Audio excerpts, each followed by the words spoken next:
Bütün dünyada meşhur bu Molla Şifaxanasynyň maddi enjamlaryň binýadynyň hasa pogtalandyrmagy, her zamanın kämi lukmançylyk enjamlary bilen üpçünçiliginiň nutgulyk derejäge çykarmagy, türkmenistanyň we bir ýere gelýän köp sany daşary ýurtlaryň şifaxana bejergetine bolan zerurlyklaryny talaba laýyk kanagatlandyrmagyna dogry mümkinçilik berýär. Älkybata dowam edýän Tomsk dynç aş mewsiminde zähmet ruhsatyna çykan bagtyar raýatlarymyz bu şifaxanada saglyklanyny kelip dynç alýarlar. Adi rivayeti ulan bu melkenler meskeniniň şifaxana hukmunda meşgullugy eýe bolmagyna Mollagary kölüniň aýratyn orny bar. Öz hanasyna daşky goşawdan gelip guýan hiç şili akabanyň, derýanyň, çeşmäniň ýoklugyna garamadan gudratly kölüň suwy ýylyň ähli pasyna şol urmetçiýory saklaýar. Munyň üstesine de bu köl tebigy taýdan ýokary bejerjilik häsiýetine eýe bilenem tapatlanýar. Kölüň çöl üsümliklerine bölenip oturan görnüşleriniň Tomsk mewsimine de dynç alýanlaryň sany artýar. Suwuň düzüminde minerallaşmaň has ýokurlygy sebäpli köle giren adam suwuň düýbüne çökmän, hemişe oň ýüzüne galýar. Mollagara köle dünýäde seyrek duş gelýän köleleriň bir kökmüni ikrar edilen kunjokdur. Gahrman Alqadamyň Türkmenistana saglyk goraş üstürmen ilmi saharatly kitabyna da Mollagara şifaxanasynyň ýokary derejeli bejer häsiýetleri baýda aýratyny otalyp geçilýär. Hakykatdan bu täsirin köýüň şifaly palçygy bejer häsiýetiniň ýokarlygy boýunça tutuş dünýäde öň hatarlarda durýar. Ol inçeme keselleri bejermekde öz boşly melhemdir. Şifaxanada nerw we dayanç gereket ulgamynyň keselleri netijeli bejerilýär. Bir ýerde gyzgyn palçygar kaly edilýän emler beden agzalar üçin juda peýdalydyr. Şeýle bejer almagyň netijeligi odaly bilen oň düzümindäki organiki we organik däl maddalaryň, mikroelementleriň, biologik işçiň maddalaryň, vitaminleriň hemde radioaktiv maddalaryň mukdaryna bagly bolup durýar.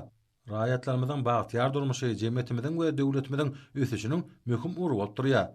Halkyň awadançylygy, oň durmuş derejesini ýygydarly ýokurlandyrmak, beden we ruhy taýdan sagdyn, berk bedenini, aň paýhas taýdan ösen ýaş nesli kemale getirmek baradaky arada Türkmenistana döwlet syýasatynyň aýratyn möhüm ugurdur. Garaşyk ýurdumyzda adam jemgyýetiň we döwletiň iň ýokary gymmatly hasaplanýanlygyny bilmek gerek. Şoňa görä raýatlarymyzyň saglygyny berkitip, din şertlerini gowlandyrmak uğruna ýygydarly alat edilýär. Saglyk döwlet maksatnamasynyň ýygydarly durmuşy geçirmegi ýurdumyzyň saglygy goruş ulgamyny hil taýdan täze derejäge çykarmaga mümkinçilik berdi. Geçirilýän giň gerimli işleriň şäklerine puwdagyň düzümi döwri wagtlaşdyrylýar, innovasiýa tehnologiýalary ornaşdyrylýar, lukmançylyk kömegini bermeň usullary ýygydarly kämilleşdirilýär. Ýokary derejeli hünärmenler taýýarlamaga, dörli keselleri anyklamaga, uýunlanmaga, her zaman türkmen jemgyýetinde saglyk durmuş ýöregini berkarar etmäge uly ähmiýet berilýär.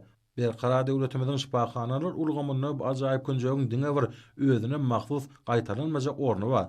Mollagara şifaxanasy munyň özi din jalşyň we bejerşiň dünýä derejesinde täzeçe gurnalmagynyň, şonuň ýaly diň taý bolmadyk ady bir köle mümkinçilikleriniň aýawly, ykdysady taýdan bähwetlik hemde netijeli ulanylmagynyň täze ugurdur.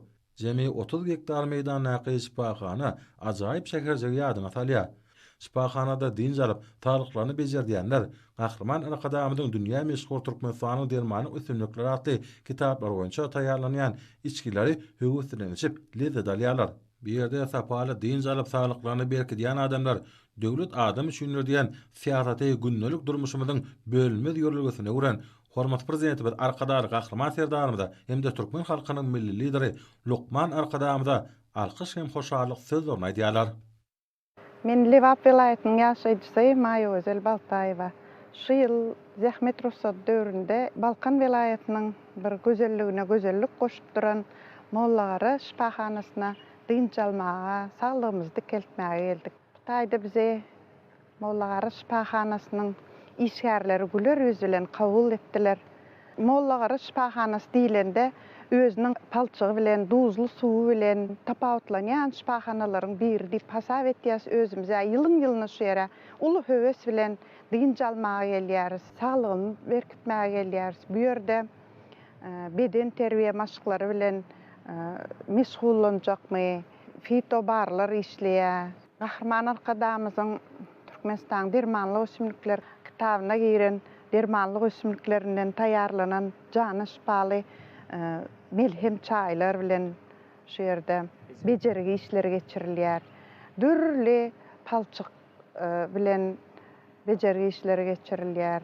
Mollagara şifahanasy Gahrman arkadamyzyň tagallasy bilen duruk täzelenip, ähli dünýä üngülerine laýyk gelýän tehnologiýalar bilen üpçün edilip ilatymyza hyzmat edýär. Häzirki wagtda pederiolny münasip dowam etýän arkadaly Gahrman serdarymyzyň tagallasy bile başda durmagynda bu şifahanada bir öwgä münasip işler ýerine ýetirilýär. Biz diýseň şu şifahanaň hyzmatyndan ören hoşal, şeýle amatly şertler döredip ilatyň halkymyzyň saglygyny dikeltmäge, dynjalmaga uly ýollar açyp bize başytanlyk edip duran arkadaly Gahrman serdarymyzyň, Gahrman arkadamyzyň janlarynyň sag bolmagyny, il ýurt bähwitli, il halkymyzyň saglygyny dikeltmekde alyp barýan işlerinde rowaçlyklan hemişe yaran bolmagyny arzu etýäris. Men Daşavut welaýatynyň ýaşaýçysy Abdif Abdyjabbar.